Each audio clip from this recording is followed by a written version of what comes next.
Great pleasure to be here. So thanks to you, Alvin, and thanks to you, Jeff, for organizing this, and thanks to everyone in the chapter for having me and giving me an opportunity to share with you some ideas.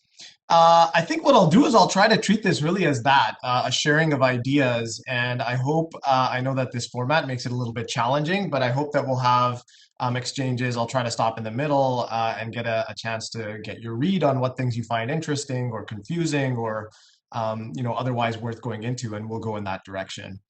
It is strange, of course, to do things in this way, but we don't let silly little things like pandemics stop us. We do what we can, and so let's make the most of it. That's certainly the approach that I'll take. So let me just go ahead and get started. So the title here, as you can see, is Thinking About the Technology Platform for Next Generation AI. And let me suggest the following. I have been quite involved in AI, both in terms of sort of the foundations, mathematical and statistical foundations of it, and also as a technologist, right? Somebody who builds things. And that's really my home base. And I think that that is a way in which I'm associated with all of you.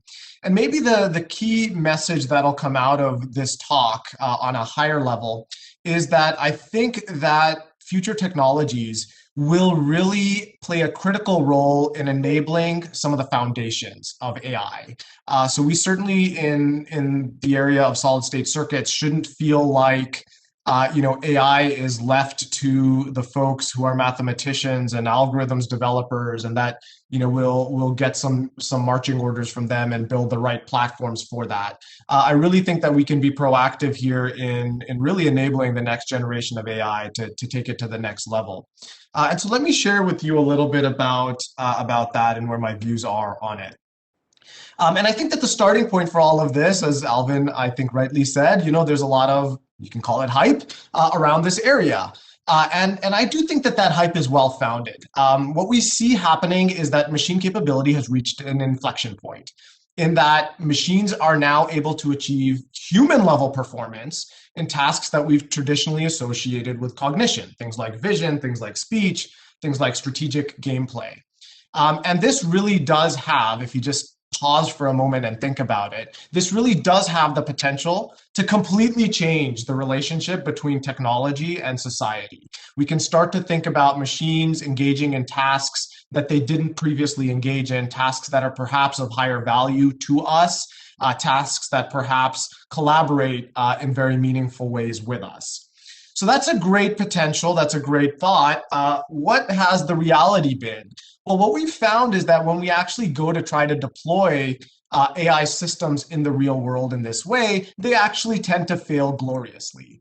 These are just a few examples, and I think many of you are aware of many other examples. And for this reason, actually, the deployment of AI in the way that I'm talking about, in that, with that potential that I'm talking about, has really been limited. And it's because the real world is a complicated place. It's full of complicated physics. That physics leads to processes whose statistics are biased in strange ways, not stationary. There are logical perturbations, all sorts of challenges like that, which cause AI and AI models to fail. Now, it might seem to you that, well, what am I as a technologist supposed to do about this? This sounds like a really deep-rooted algorithmic problem, and somebody who's working on, statistical foundations of AI should go and solve this. Well, let's just dig in to what actually AI and machine learning is doing under the hood, because I really believe there is an opportunity here that is uniquely ours. So what exactly is machine learning doing? Well, the truth is, quite simply, there's no magic behind it. Machine learning is about building a model and then using that model to make decisions about data. And the truth about machine learning models and what we broadly call data science is that it's really rooted in figuring out how to model the way that semantics, that is the way that meaning, is encoded in data. And so what do I mean by that? Well, let's just be very specific here.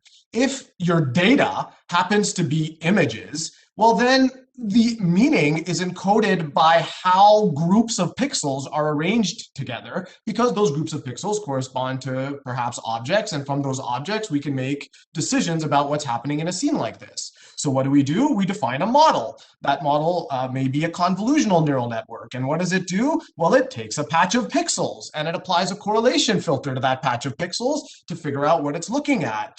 And then it sort of builds up that patch into a bigger and bigger receptive field as we go through the depth of this network. So you can see this is really about starting by understanding how meaning is encoded and then building a model that aligns with that.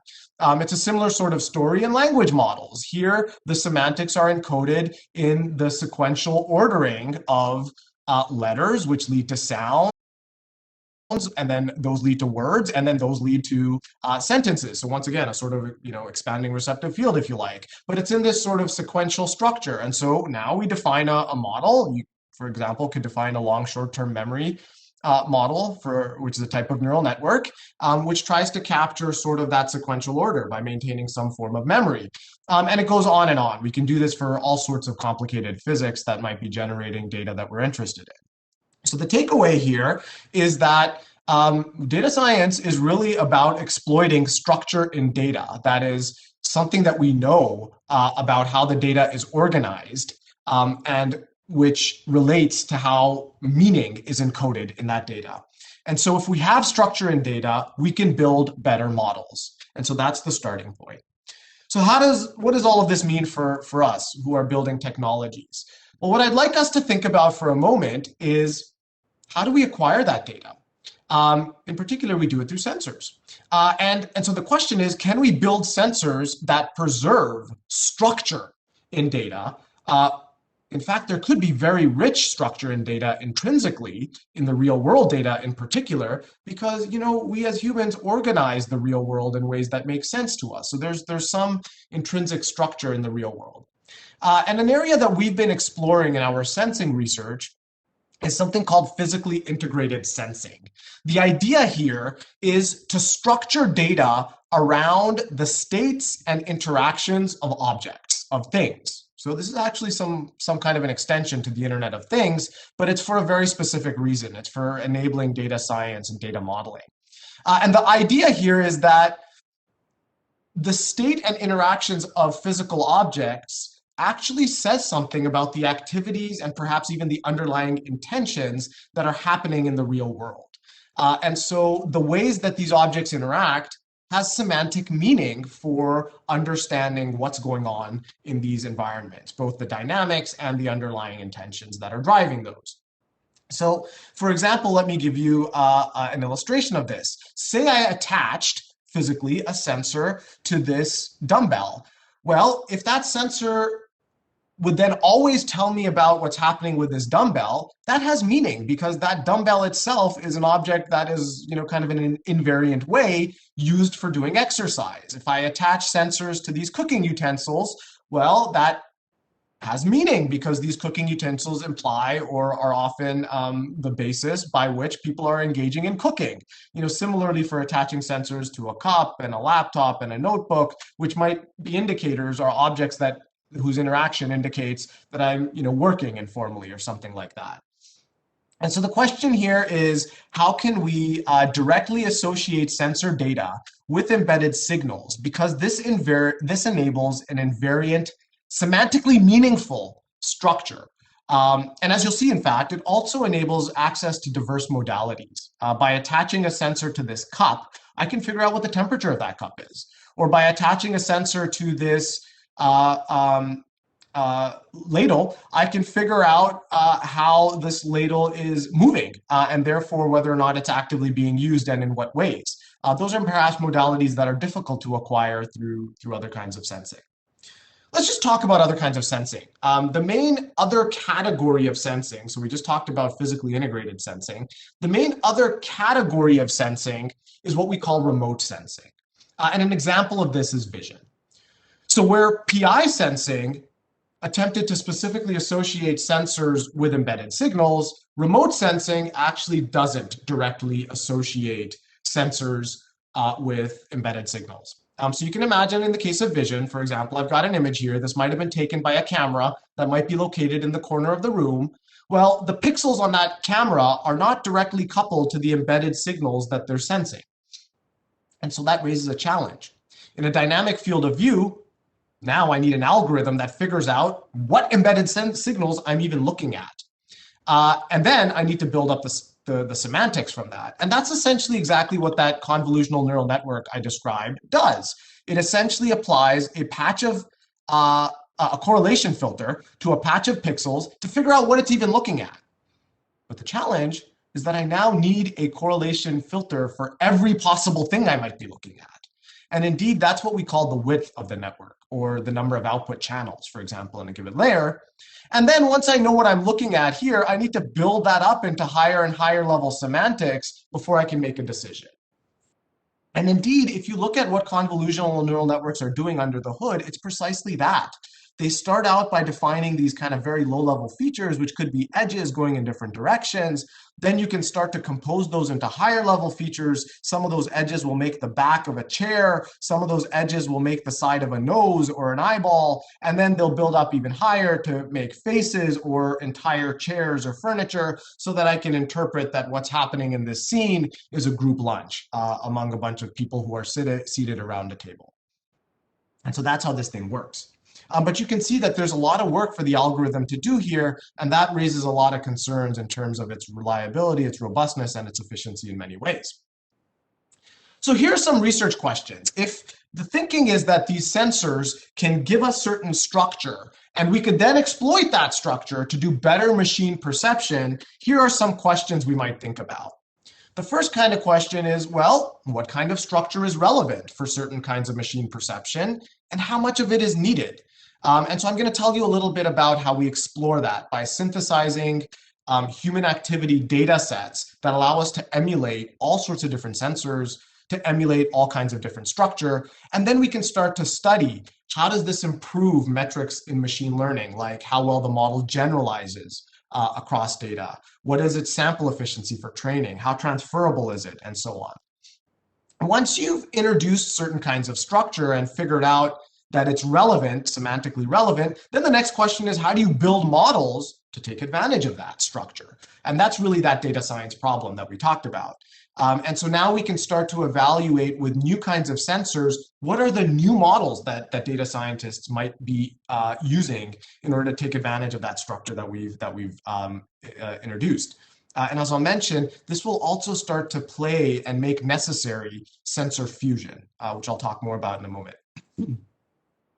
Okay, now once we know, what kind of structure is needed, then what kind of perception models can exploit that structure? Now there's, of course, the practical question for all of us technologists. What kind of sensing technologies do I build that provide that structure so that we can exploit them in those models in those ways? And I'm going to describe to you some of the research that we do. Now, this is I think a broad topic that many of us can be involved in through a lot of different technologies. I'll tell you a little bit about our work in a particular kind of technology for sensing called large area electronics, which enables large-scale form-fitting sensing technologies.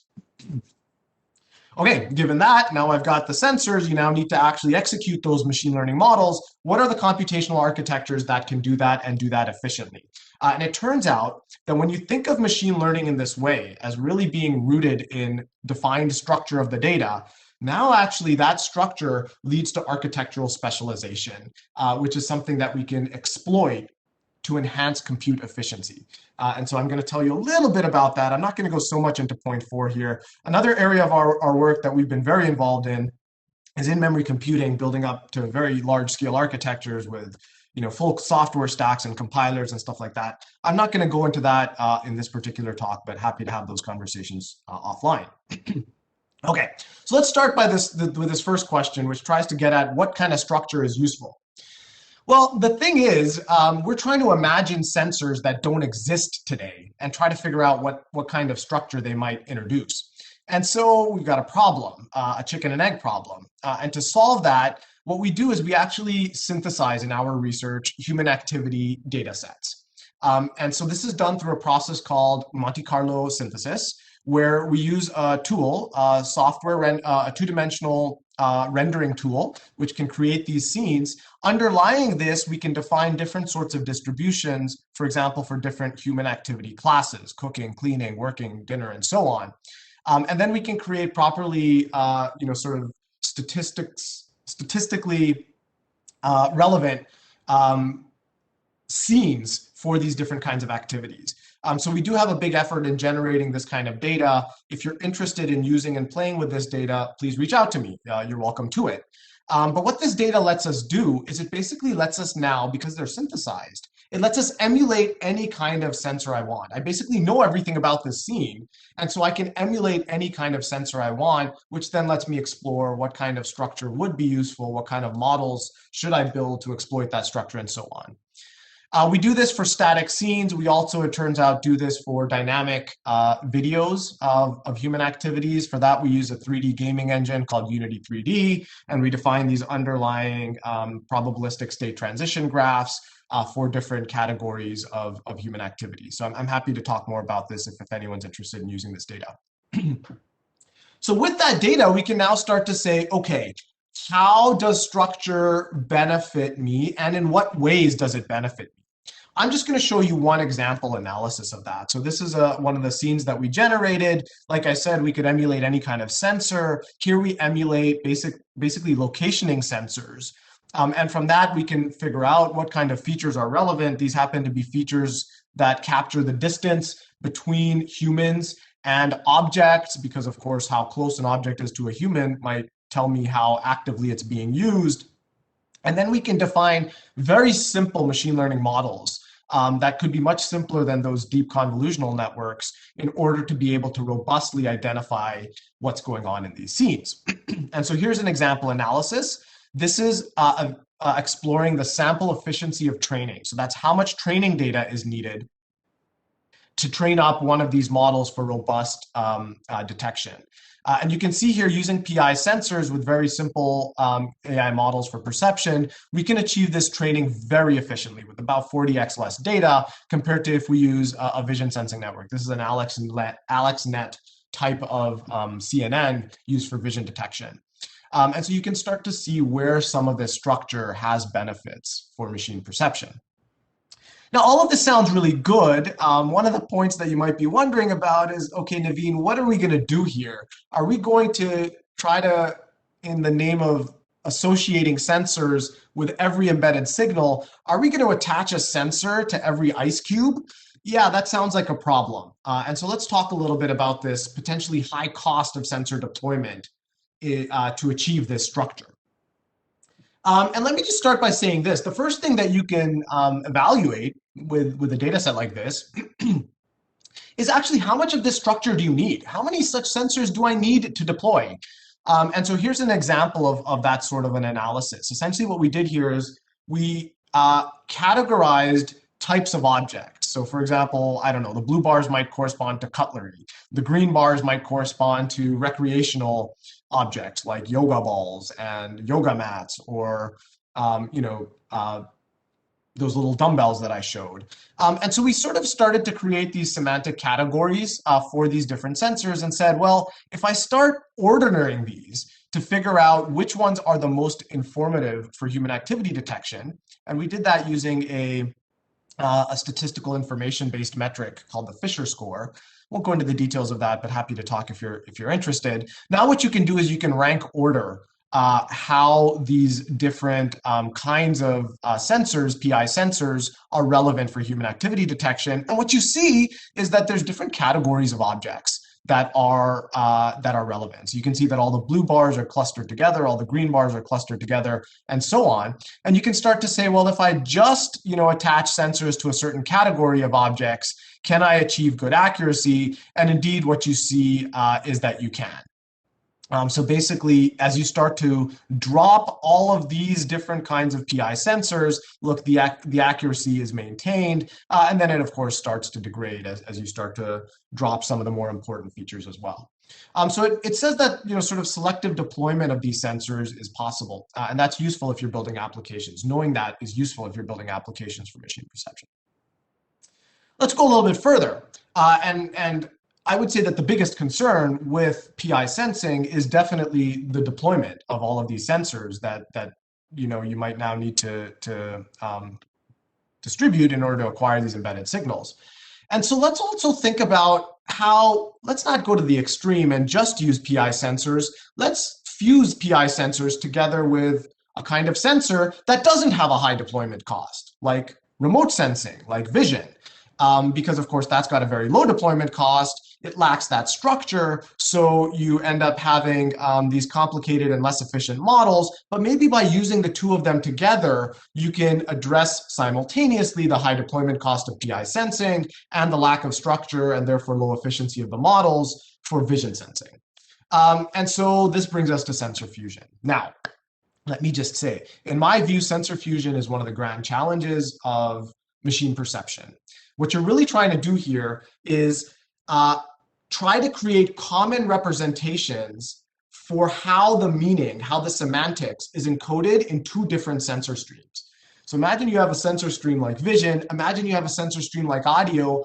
How do you create common representations for these, common features for these that can be fused together and benefit each other? Let me just give you an example of what I would say is not sensor fusion, but this was some of our early work in this way. It's really taking very isolated features. You see, what happens is in vision sensing networks, like a convolutional neural net, as I mentioned, you build up the semantics, and it really takes sort of the entire depth of the network to do that. In PI sensing, you kind of have that semantics built up intrinsically because of the structure in the data. And so it's really only at this endpoint that there's sort of a meeting of minds between PI sensing and vision sensing, where you can fuse them together. And so you can try to do that, but these are very isolated features. You can't imagine that PI sensing is helping vision sensing and vision sensing is helping PI sensing sort of holistically and comprehensively, because they only come together at the very end here.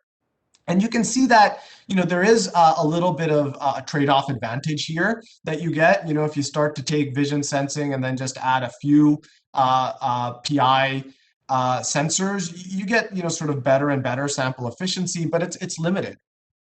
And so what we really want to do is create models for fusion that integrate PI sensing very comprehensively, really ideally in all of the layers of this neural network. And so this is an area that we've been very interested in and been focusing on. And one of the ways, one of the indications that this is promising, one of the early indications for us in our work that this is promising was by analyzing these so-called vision saliency maps.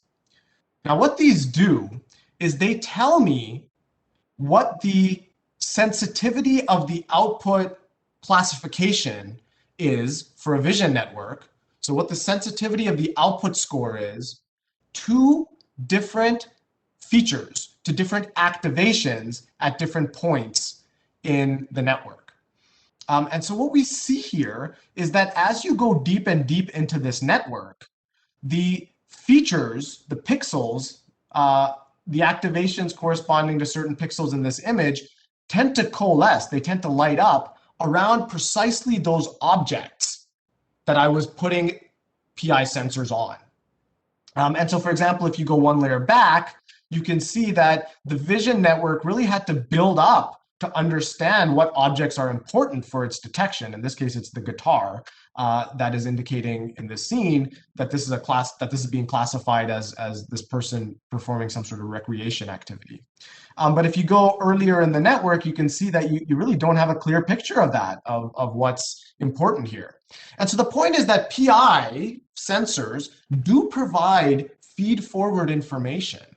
And so can we start to integrate that inside our vision feature maps to benefit the vision network throughout all of these layers? Basically, maybe, for example, filter out activations that seem important, but which we later determine aren't important, or accentuate activations that seem important and which we later determine are important. So can we exploit this feed-forward information? And so that's led to a model that we've developed for generalized PI and vision fusion. I won't go into a whole lot of details here, but essentially what happens is we use the embedded sensors, the PI sensors, and typically for these you can build extract very specific features. Because the sensors are directly associated with embedded signals, you often know what the key features are. But now what you need to do is you need to do a domain transformation. You need to transform these into a spatial feature map. These PI sensors, they're just point sensors, but the vision maps are essentially these two-dimensional representations corresponding to activations or features within the vision scene. And so we need to convert them. We need to convert the PI data into these vision maps, which we do through a particular domain transformation. And now we can concatenate these features. Now, I mentioned that having structure like this leads to specific models, and having specific models leads to specific computations, which you can now think about accelerating and doing very efficiently. So there's a lot of attributes here that you can exploit. For example, it turns out that the PI feature maps after this domain transformation are very sparse. They're point sensors, but you want to map them to this two-dimensional space, but they're very sparse now. And so that tells you how you should manage the memory usage for this kind of feature extraction, how you should deal with the concatenation, how even you should build models that exploit sparsity for better efficiency. So there's a lot of aspects here that we're now building into specialized platforms for computing these kinds of fusion models. And what I'll show you is just one of the results from a fusion model like this. Essentially, this is once again looking at the sample efficiency for training. And what we see is that by using these fusion models, we can once again achieve very high efficiency in terms of needing much less training data to be able to train these models for accurate human activity detection compared to if we used vision only. So we're starting to move towards some generalized models for sensor fusion and machine perception.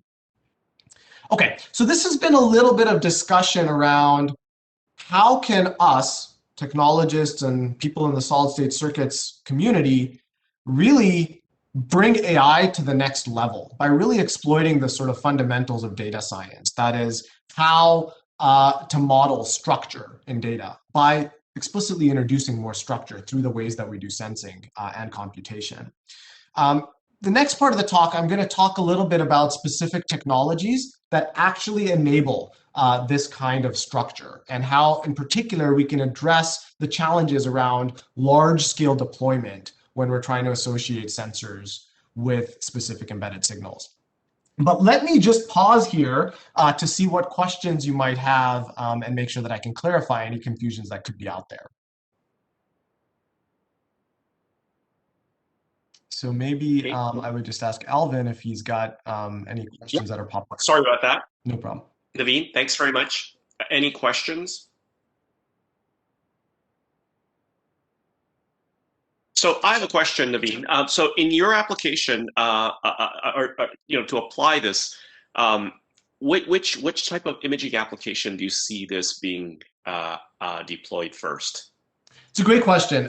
So a lot of our, one little secret about AI is we think it's going to take over the world, but today a lot of the applications are actually quite nascent. They're really just emerging. And so there's a few different applications that we've been focused on, and we do this actually in collaboration with folks in industry who are trying to define different problems that could be of high value. So one is definitely human activity monitoring. I've done this in the context of smart homes, right? Detecting human activity in living spaces, for example. But actually, some of our collaborations are much more focused around human activity in smart factories. So basically being able to interpret how humans are moving and what they're doing so that we can optimize the automation equipment that exists in such factories as well.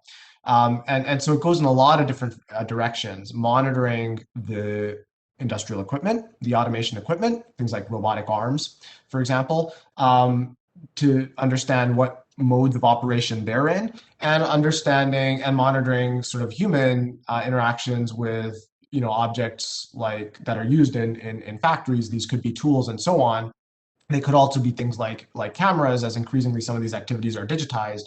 to understand what modes of operation the humans are in, and then start to sort of collate the modes of operations of the humans and the automated equipment in order to be able to better optimize both safety and efficiency. Okay, thanks. So I'm not seeing any questions out there. I'm not sure if there's a problem with WebEx. I know I've had problems with WebEx before, but in the absence, I'm sorry? I'm sorry. I do see a couple of questions in the chat window. Do you see them? Okay, so I don't see any chat questions, so there could be a bug on my side. So okay. Why don't you go ahead and ask them, Jeff? Thank you. Sure. Yeah. So Ali Reza was asking, could you please summarize the important takeaways of your talk up to this point? Sure. I mean, I think that the important takeaway is machine learning is not magic. What it's doing is building a model, and the way you build that model is by understanding the structure in data. That is how meaning is encoded in the data. So that's big takeaway number one. Nothing magical to machine learning. It's just about modeling structure and data. Takeaway number two is, hey, if you're building the sensors, if you're the guy who's building the sensors, which is what leads to that data, then we can play a big role in building sensors that preserve structure, typically very rich structure of the real world in that data. And by doing those two things together, we can now start to co-design machine learning models that are better, that are more efficient to train, that generalize better, that could be more robust to noise and logical perturbations, that kind of thing. So those, I would say, are the main takeaways of things thus far. And then I'll head into talking a little bit about the actual sensor technologies that one might build to preserve such structure of the real world. Okay. I guess we have time for two more questions, maybe. So the question is from Nandu saying, if a simple sensors are attached to all objects, then is computer vision even needed? And then here's a follow-up question, say, could a sensor be a RFID tags or even QR codes? I didn't quite get the first question. I think the question was, if you attach a sensor to every object, is a computer needed? If that's the question, the answer is yeah, for sure, because sensors, all they do is they acquire data from the real world. Sorry, go ahead, Jeff. Sorry, Naveen. So he was asking, is computer vision needed? Oh. Yeah. Great question. So is computer vision needed? Well, I think this was the point that I was making, that if I do attach a sensor to every object, I guess not, right? Maybe not. But the problem is that's got a high deployment cost. And so the question is, how can I do the two things together, vision and PI sensing, these embedded sensors, so that I can minimize the number of deployed sensors that I need, because that deployment cost is high, but I can also use these, leverage these to introduce some structure in the sensor streams together with vision in order to do better perception. And so that's what requires sensor fusion. Okay, so let's have a last question for the break. The question from James is saying, do you see ways this could be done without large training databases? Yeah, I mean, so that's really what the objective of some of the analysis, actually I'm interested in exactly that question. So some of the analysis that I showed you was about what we call sample efficiency of training. That is, how big a data set do you need to reliably train this model? And so you can see that indeed, by introducing this structure, one of the benefits is that you can significantly reduce the size of the training set needed for training the model. In fact, in some of the papers that I cited, you'll see that we analyze many other things also, how well it generalizes, how well we can do things like transfer learning and all of those things. But you can see from the data that I actually presented you that I also care very much about the size of the training set that's needed. Okay. So we have two more questions in the chat window. Maybe we can leave them till the end of the talk. Okay. Do you want to ask them right now? Oh, okay. Okay, let's continue. Yeah, okay. Okay, sounds good. And I'll certainly stick around for a bit at the end to make sure that we can get to questions if there are any. Okay, so now let's go to the point or the question of how do we build these sensors? How can we significantly increase the number of sensors that we deploy by building large-scale sensing technologies? And I think there's a lot of ways to do this. I'm just going to share with you the direction that our research has gone. And that's been around a technology called large area electronics. Many of you might be familiar with this. It's basically a technology that relies on low temperature processing. And when you do low temperature processing, you can do it on extremely large substrates. In fact, that's done today. The flat panel display industry does that today in these enormous deposition systems. These are chemical vapor deposition systems. And the flat panel displays that we all use, like the one that I'm viewing right now, are actually fabricated on 10 square meter, so 3 meter by 3 meter sheets of glass. And there's transistors all over this thing, which controls which pixels are turning on and off and so on. And so low temperature processing enables this sort of deposition over extremely large areas. It actually enables deposition on flexible substrates. It also enables compatibility with a broad range of materials. So in fact, there's been a great interest in taking this technology and moving it from just flat panel display applications to broad kinds of sensor applications. With the different materials we can integrate, we can now build transducers for sensing, transducers for energy harvesting, and so on, and they can be integrated in form factors like this. So this is a sheet that's on the order of a square meter, and it integrates pressure sensors with 0.3 millimeter pitch. So a very large scale integration of pressure sensors across a sheet like this. So very interesting technology, enables very large scale deployment of sensors, and yet in a way that wouldn't be obtrusive because you can be form fitting. You can integrate these into the environment, into objects. And so our research has focused on large area electronics systems for quite some time. We've built things like microphone arrays that can be integrated in wallpaper. We've built things like large area imaging and classification systems where you have pixels, photopixels, photo detection pixels that are capturing large scale images. 3D gesture sensing. We've integrated amplifiers for acquiring physiological signals that can be in a form-fitting way and more comfortably integrated onto human skin. Radios into wallpaper. High-density strain sensing systems, for example, for monitoring the structural health of buildings and so on. I just want to give you an example of how do these sorts of systems preserve structure. Well, of course, you can directly deploy sensors in a form-fitting way on objects, like we're doing in the case of this EEG acquisition system. But in fact, large area enables other capabilities also. So this is actual perception system we've built from that microphone array. What happens if you've got a microphone array is that you can acquire audio features, but because of the finite speed of sound, and a sound from here might arrive at this microphone before it arrives at that microphone, you can also do beamforming. You can figure out what the direction or what the direction of location was for that sound. So imagine that in a home, you've got a tap that's running, or you've got a window that's open and it's raining outside. Well, this generates audio features, but the location of the tap doesn't change, or the location of that window doesn't change. And so that also instates some structure from those audio signals. It tells me where they're coming from, and that can significantly help me improve the detection of activity in this environment. So for example, by adding this directionality feature to just the audio features, you can see that we can achieve higher accuracy for detection. So this is an example of how we're preserving structure, in this case, the location of the audio source in an environment. But let's just go a little bit deeper here and let me share with you the key insight from all of this experience that we have building these systems. And it's the following. Large area electronics is a great technology, large systems, flexible systems, all of that. But the materials that you get with these low temperature processing are much lower performance than what we have, for example, with our typical silicon CMOS chips. How much lower performance? Well, the transistors that I can build, the thin film transistors that I can build on these substrates, glass and plastic, are like 4 orders of magnitude lower speed. And you can make similar arguments about energy efficiency. I won't go into all the details. But the point is that in order to then build systems, we need to build hybrid systems that combine large area electronics for very large scale sensing with silicon CMOS for efficient control and processing.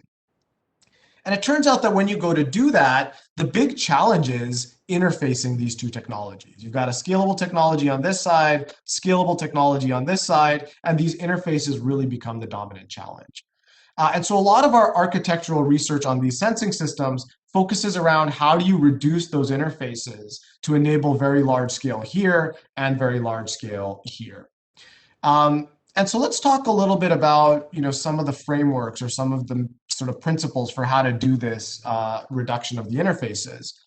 One way I'd like you to think about this is that the number of sensors I have causes the amount of information that I can acquire to increase. Of course it does, right? In the neutral case, a sensor is going to add no extra information, but in a typical case, a new sensor will give me more information. And what I've done here is I've ordered the sensors so that the most informative ones are here, and then they become less and less informative. And so what you see is that there's initially this very steep rise in the amount of information, and then it tends to sort of level off because, at some point you have diminishing returns from more and more sensors.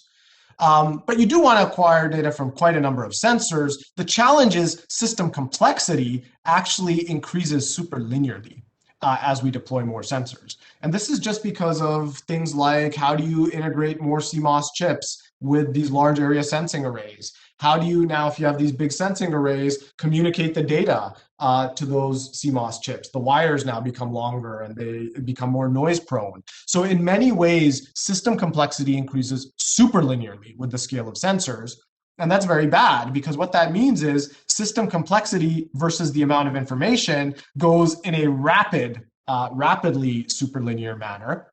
When of course what we want is that sort of the system complexity should just scale linearly with the amount of information. That's kind of the trade-off we want. And so the way that we've approached this is to say the following. Look, you've got a large number of sensors, but that really is meant to boil down to be able to make meaningful low-dimensional decisions. And in typical inference systems, you reduce the dimensionality from these sensors to these decisions through what are called feature extraction stages and then inference stages, classification stages.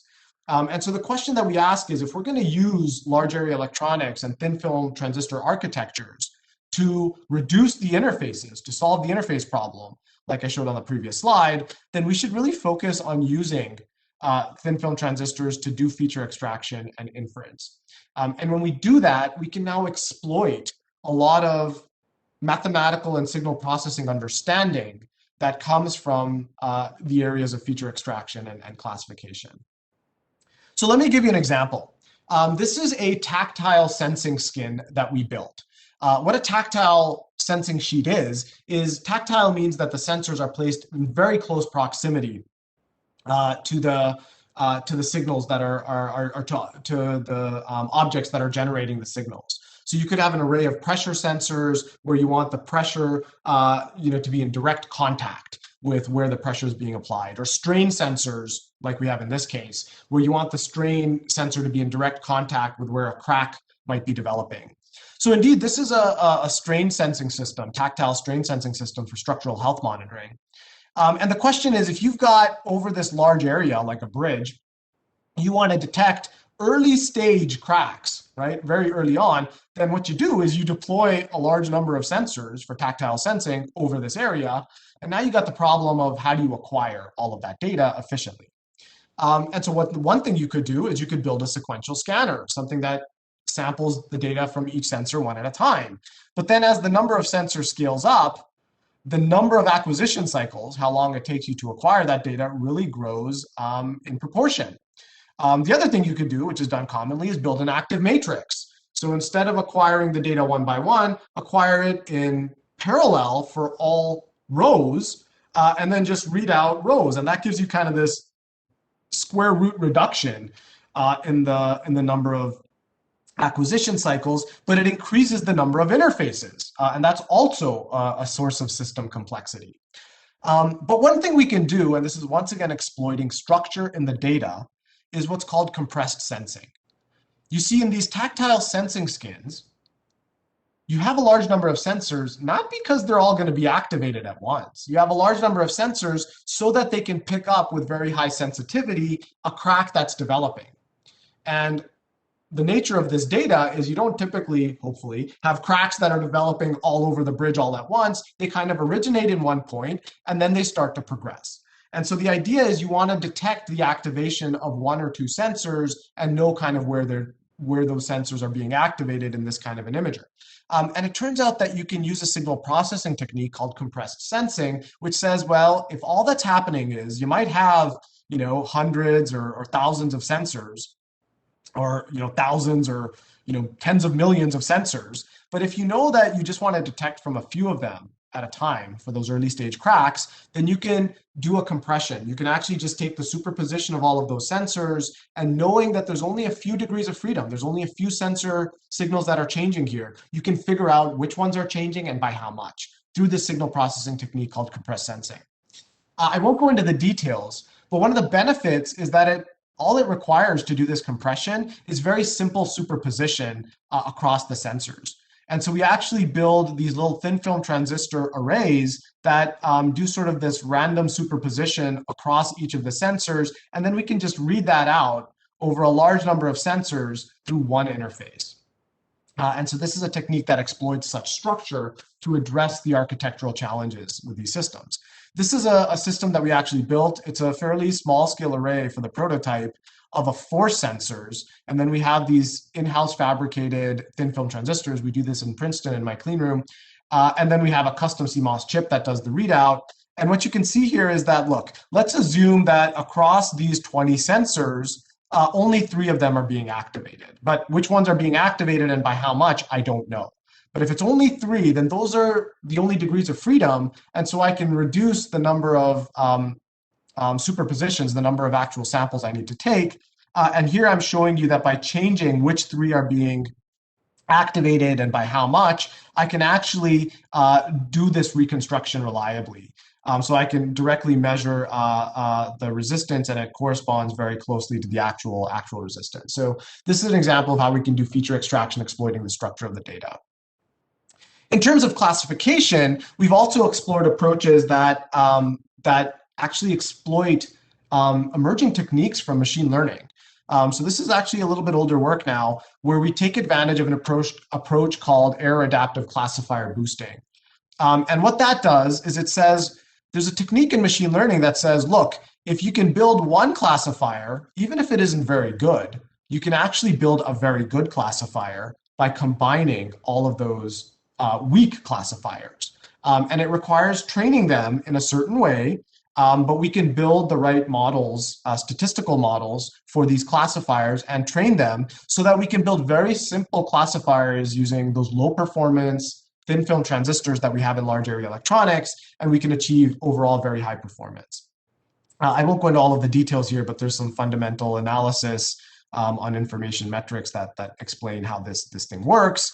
What I'll do is I'll show you that we actually use this to build an image classification system. We're using thin film transistors. We build these very weak classifiers, and we kind of modeled them, and we built statistical models for them so that this is properly generalized, so that we can figure out how to then train a few of them to reduce the number of interfaces that then go to the CMOS domain in order to be able to do this image detection.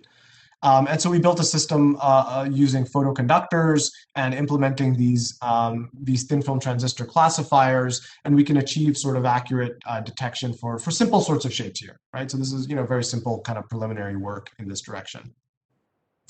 Okay, so that's been one of the focus areas of this research. One of the things I want to talk about is moving large area electronics to the domain of wireless sensing. Wireless sensing is important. One of the ways that we'll deploy a lot of sensors is through wireless nodes. But now the problem you've got is, in our vision of the world, you'll have deployed many of these. And so now you need to be able to access them in a efficient and robust way.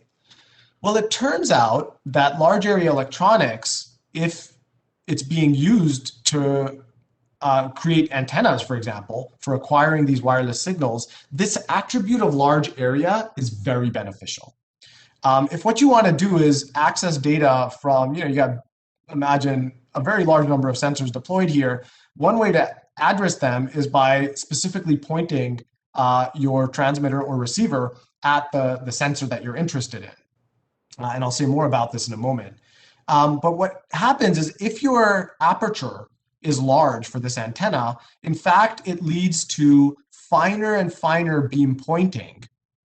And in fact, if you can operate this thing in the near field, which means that the dimensions of this sheet are on the same order as the wireless distance, then what happens is that this sheet doesn't look like a point source radiator to the sensor that's over here. To the sensor that's over here, it can see this dimension, and that gives this an extra geometric degree of freedom, which allows you to synthesize very rich radiation patterns. You can actually do beam focusing at a specific location in space. That sounds great. So we can build really interesting wireless systems by building them large through large area electronics. The problem is large area electronics, remember, was very low performance, gave me very low performance transistors. And so one of the focus areas of our research has been to boost the speed of large area electronics transistors. So this is some sort of fundamental device level work that we did in my lab. And by doing this, given the dimensions we can achieve, we can now build systems that have large apertures compared to the wireless frequency in the frequency range of 1 to 5 gigahertz. So for example, 2.4 gigahertz is what's used for very low power wireless systems. Whereas in CMOS, because the dimensions are smaller, if you want to achieve these sorts of phased arrays, then you need to operate at very high frequencies. And now your sensors, for example, we're going to consume more power. And as I mentioned, by increasing these dimensions to on the order of the wireless distance, we can also achieve this near field operation. So it'd be very nice if we could boost the performance of large area electronics to the gigahertz regime. And so that's what we focused on.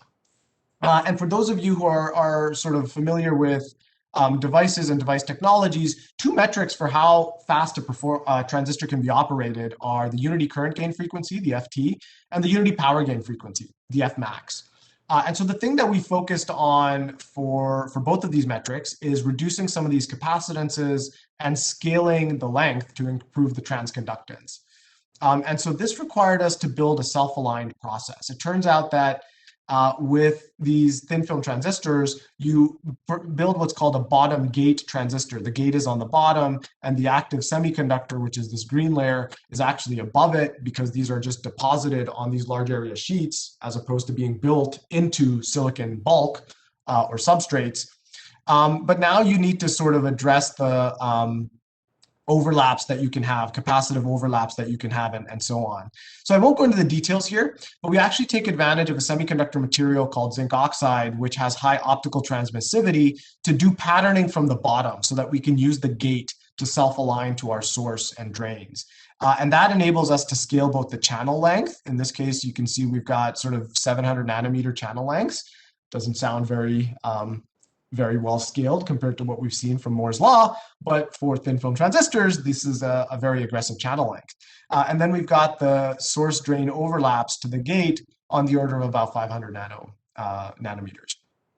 And so we can, through this, achieve much higher FT and Fmax. I won't go into all of the details, but we can also scale the channel length to significantly improve these metrics.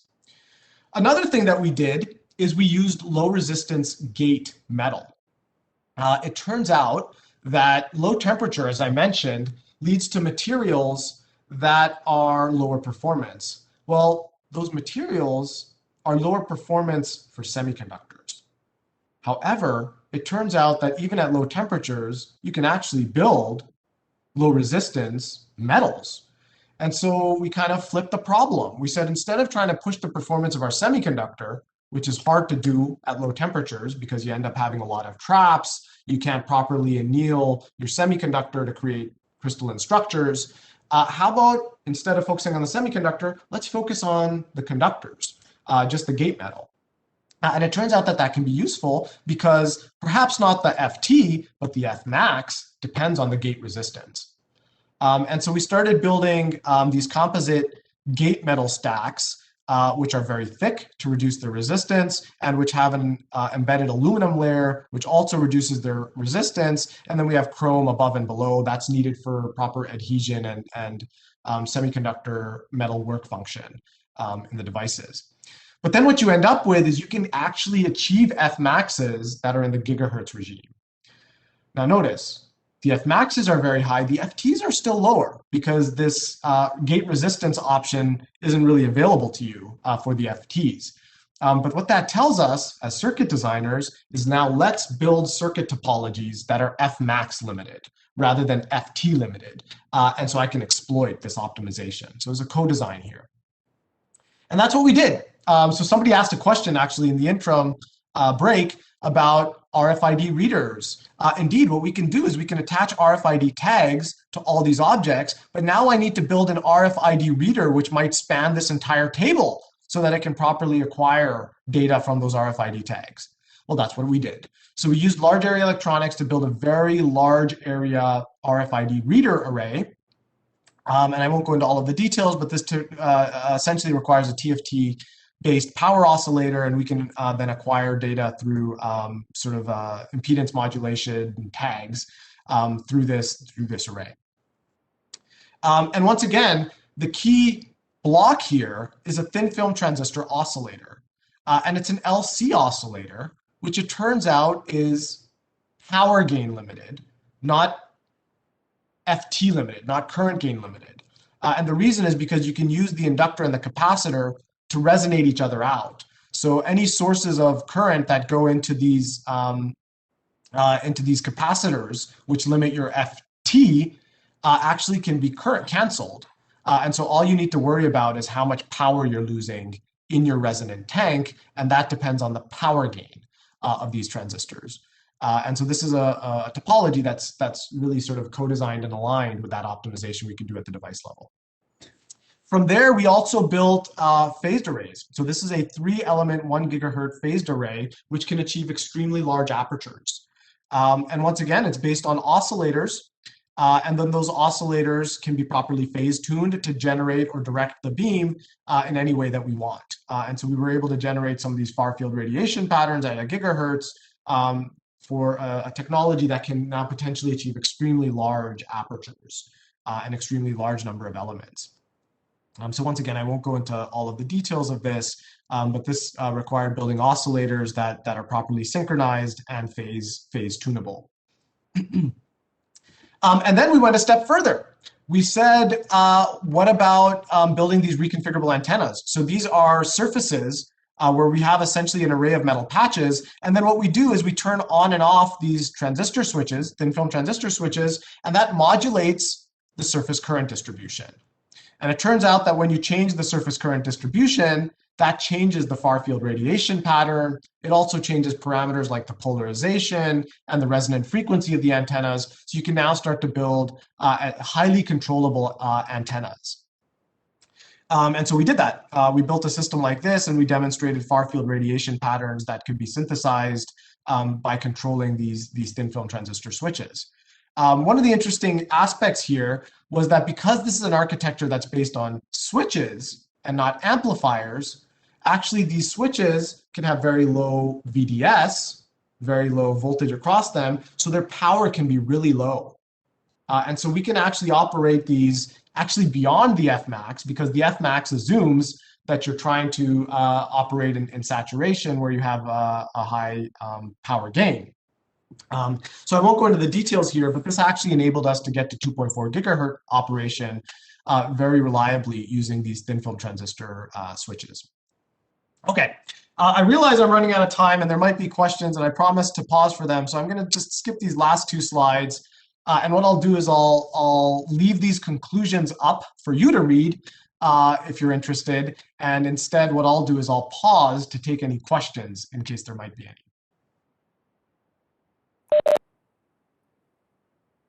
Alvin, you want to? Hey, Naveen, thanks a lot for an awesome talk. Jeff, do you see some questions in your window? Okay, yeah, sure. I know I'm definitely having a WebEx problem. Maybe. Let me continue from the questions from the chat window. The question from Yahya says, have you evaluated your framework for autonomous vehicles using PD dataset or the like?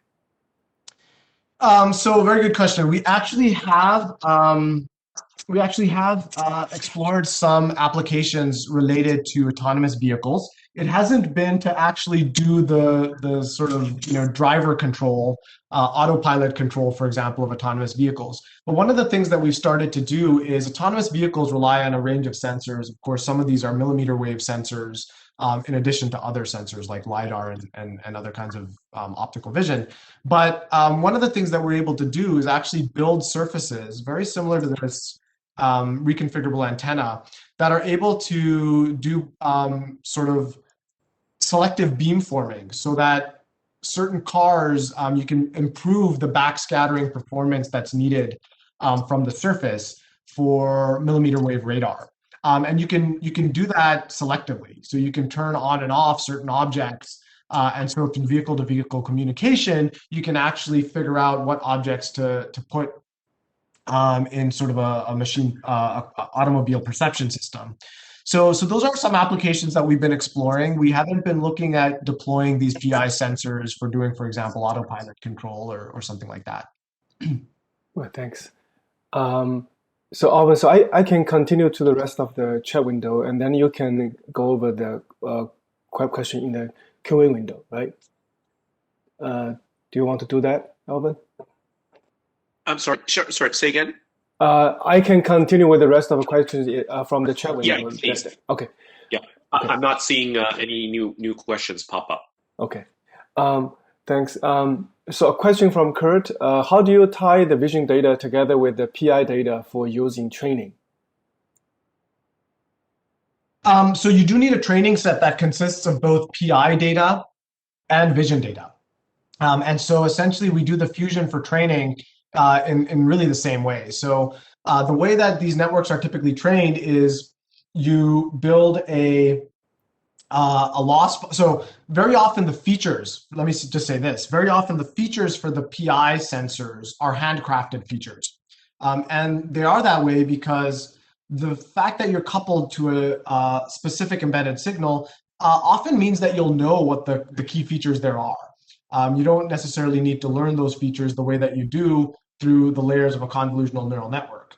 And so the challenge now is having those features, how can you train the parameters of your convolutional neural network using training data?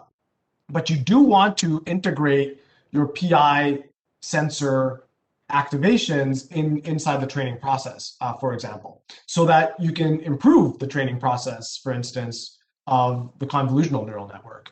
And so you do need a training set that includes both the PI data and the vision data in order to be able to do that. And so that's, some of the data sets that we've been building allow us to do that. And you can imagine ways of doing, and in fact, we've explored ways of doing supervised learning, but also doing other forms of active learning or semi-supervised learning or reinforcement learning using PI data. Okay, thanks. Alireza is asking, what is the PI sensing? What is PI sensing? Yeah. So PI sensing stands for physically integrated sensors. And really the idea here is it's really embedded sensors. But the reason I call it not embedded sensors, so what is an embedded sensor? An embedded sensor is something that directly tries to couple to an embedded signal, essentially. And so the reason I call it PI sensing, though it's kind of a special case of embedded sensing, is because I want to emphasize that what we're trying to do here is preserve structure. And that structure comes from associating the sensors with physical objects. And the reason that's important is because physical objects, our hypothesis is, tell us something about what the activities are in an environment and maybe what the underlying intentions are. So it puts the emphasis on kind of that structure that the data gives you, but really they're a form of embedded sensing. Thanks. The question from Yahya again, I guess circling back to his prior question about the Kitty database, he is asking, in other way, do you envision applying this framework in an interconnected autonomous vehicles that are loaded with various remote sensors? Yeah, I mean, I think we certainly would like to explore that. Like I said, kind of our first exploration, I think in autonomous vehicles, there's a lot of different operations, right? So it could be sort of the control of the vehicle, but it could also be in improving the perception of millimeter wave. So for example, one of the things that we have started to explore, as I mentioned, is just how these large area surfaces can be used to enhance millimeter wave radar. So other ways, we kind of haven't gotten there. Those haven't been the applications that have driven us. Like I said, most of our applications have been in sort of the smart industries space. But certainly interested in, sort of imagining what those applications could be and talking to people who might be doing that. Okay, thanks. I have two more questions so far. James is asking, do you see any security issues with fusing all these different types of antennas to map spaces? Yeah, look, there when you do sensing, there is always you're quite literally trying to acquire more information. And when you try to acquire more information, there always becomes the question, is the acquisition of that information encroaching on some kind of privacy concern? And then that privacy concern becomes elevated when there's security concerns where that data could end up in the wrong hands. So, I would say that that's a very general problem, right? With Internet of Things, with all forms of sort of embedded sensing, how do we ensure security and privacy? And of course, one of the directions that sort of machine learning systems have gone is more towards edge AI, where what you're doing is sort of local processing of that data for very specific and targeted inferences, rather than just sending over the data, which, who knows what can be acquired by who knows who, in terms of information from that data. So certainly the, sort of edge AI and embedded computing is something that is a big focus of our research as well, though that in and of itself doesn't give you security and privacy. That's a whole, dedicated concern. And it's an area that I would say that our research hasn't particularly gone, but is by no means, a reflection of how important I think it is. I do think it's very important. Mm-hmm. Thanks.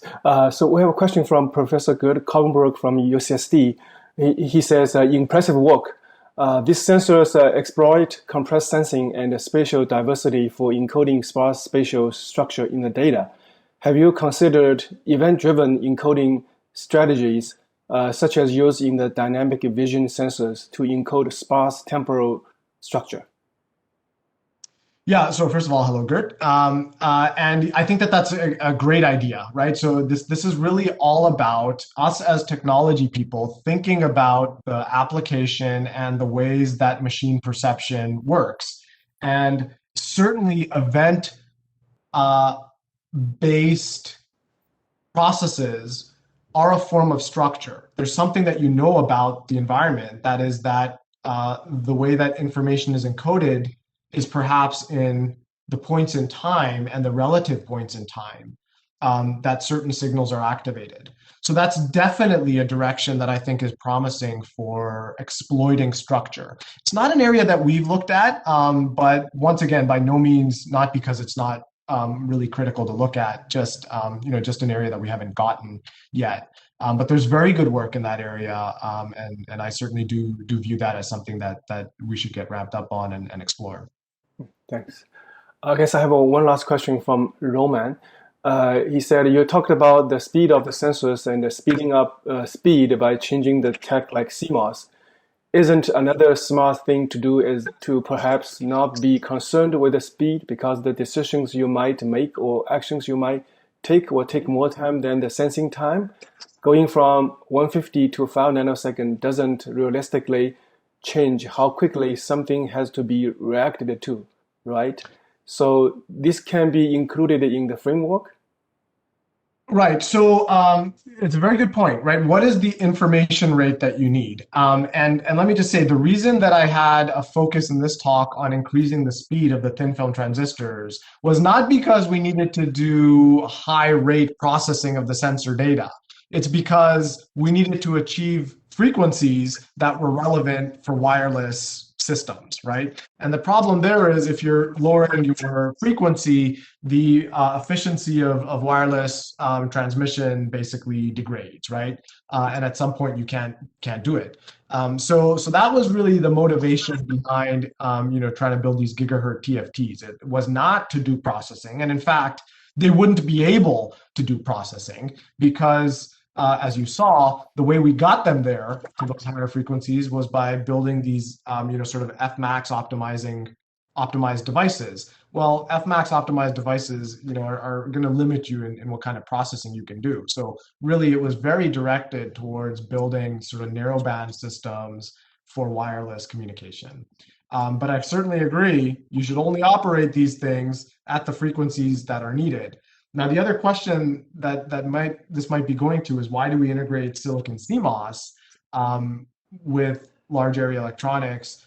Maybe silicon CMOS provides more performance than is needed. It's really not just about performance.